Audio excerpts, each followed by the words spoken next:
তুমি ছাড়া তো আমার আর কেউ নাই। আল্লাহ গো, তুমি যদি মাফ না করো কে আমাকে মাফ করবে? তুমি যদি মাফ না করো কে আমাকে মাফ করবে? তুমি যদি আমাকে মাফ করো তাহলে তোমার কোনো দিকে কমবে না, তুমি যদি আমাকে মাফ না করো তোমার কোনো দিকে বাড়বে না। আল্লাহ গো, তুমি আমাকে মাফ করে দাও। সারাটা জীবন অন্যায় কাজ করেছি, সারাটা জীবন নাফরমানি করেছি, আমার কাছে কালেমার দাওয়াত কম আসে নাই, আমার কাছে কালেমার দাওয়াত কম আসে নাই, আমাকে লোকেরা কম বোঝায় নাই।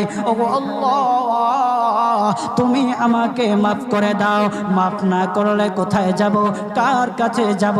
বাবা যখন মারে তখন মার কাছে আশ্রয় নেওয়া যায়, মা যখন প্রহার করে তখন বাবার কাছে আশ্রয় নেওয়া যায়, বাবা মা যখন প্রহার করে তখন দুনিয়ার কারো না কারো কাছে আশ্রয় নেওয়া যায়। ওগো